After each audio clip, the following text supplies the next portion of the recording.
I truthfully believe that this video could change your life if you sit and just listen and absorb. The reality is everything in your life is built on the back of your charisma. So much of the direction of our life is determined by connections we have or a word from another person. You know, it might be the reason why you live where you live right now, why you do what you do. Even the way that you view and relate to yourself can be tied back to charisma. And this is why I want to make this video, because it's this word that we throw around that's very ambiguous. Like, what does it mean? We know what it feels like. We know what it looks like when we see someone who's very charismatic. Excuse the cars going by, right? Like, I'm sure you have people coming to your mind that it's like, man, if I could just control the room like they do, if I could just make people feel the way that they make people feel, wow, that'd be awesome. But what's really sad is that I think people view it as, you know, something you're born with or a talent that you just have. They don't view it as a learnable skill. And that's just such a massive limiting belief that you're putting on your life if you see it like that. So if you feel that way, if you feel like, no, that's not me, I couldn't be that guy, you know? First, what we gotta do is dispel that before we move on in this video. We have to be willing to reinvent ourselves and allow the room in our mind to shift our reality. So here it is, charisma simplified. I'm gonna cut to the chase and quit yapping. Charisma equals curiosity. I heard a concept on a podcast called Modern Wisdom that's kind of touching on this idea. The way that he framed it was reverse charisma. And basically what that means is, instead of trying to be something, instead of trying to perform and say the right things or act the right way, you know, there's so many videos on YouTube about like these body language tips to make you appear whatever, or, you know, if it's how you dress or whatever, like those things are important too. How you present yourself to the world is important. I had a couple videos back on that. But ultimately what charisma is, that X factor feeling that people have when they meet you and talk to you, it's not about you. A quote that he mentioned in his podcast that kind of stuck with me, and I think encapsulates this idea of reverse charisma really well. I'm gonna share it with you paraphrased because I'm going off memory, but it was from Princess Diana, and she said, "When I met Elton John, I thought he was the most fascinating person in all of England. When I met Nelson Mandela, I felt like I was the most fascinating person in all of England." So I hope you see the distinction there.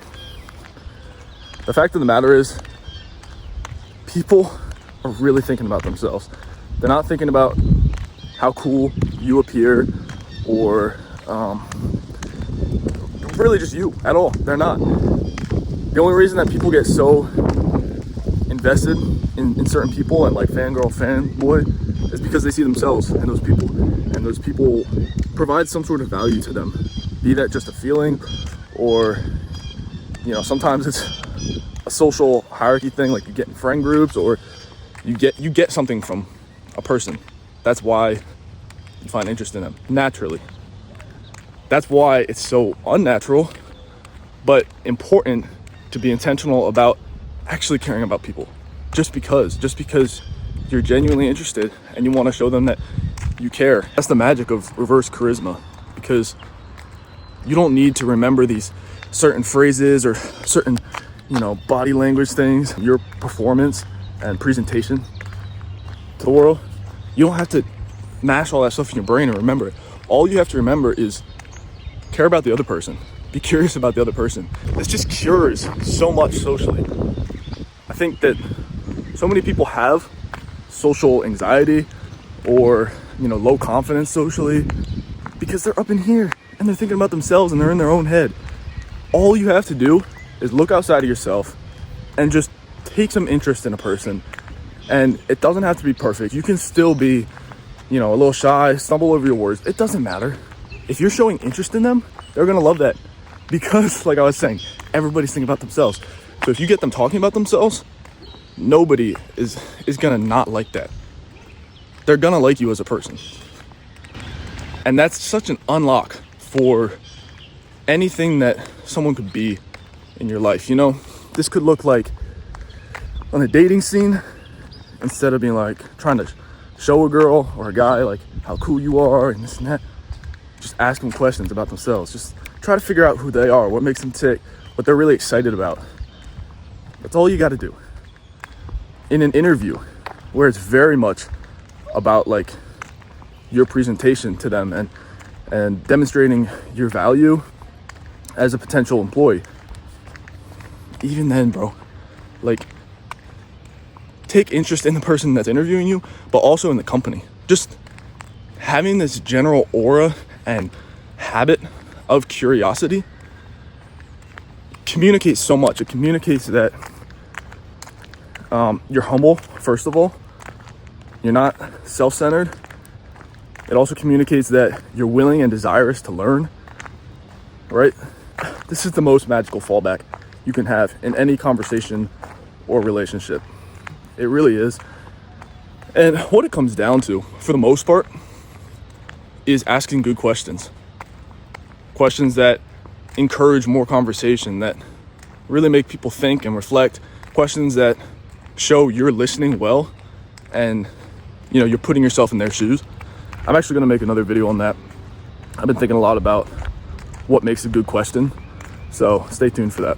So yeah, that's the basis of this video. It's not a list of things or anything complex, but it is a big shift, a big mindset shift to go from thinking about yourself to thinking about others on a regular basis. And it does take effort and intention, for sure. But in pushing myself to do this more and more, I've just found so much freedom in not feeling like I have to say the right things or make a funny joke or like show up to the room in some type of energy or somehow communicate how cool I am to people. To just totally cut ties with all that thinking and just walk into a room and be interested in people. That's all you got to do. One thing, and people will love you for it. It's a beautiful and powerful thing to not be so emotionally attached to your ego. Because now, if someone says something mean to you, something that should be offensive, or if something awkward happens, you say something dumb, you do something dumb, whatever. All these things that previously would have like triggered your ego and just got you in your head and made you feel like and lose your confidence or make you upset, you don't feel it anymore. So that's the frame. The takeaway of this video: don't try to be interesting, try to be interested. And that will really make you stand out from 99% of people and put you in so many different places and relationships, give you so many connections and conversations, and just, man, have you live in a different reality than most people ever get to access just by doing that. Yeah, I'm gonna wrap it up there, but hope you got something from this. Would love to hear your thoughts and anything you have to add on it.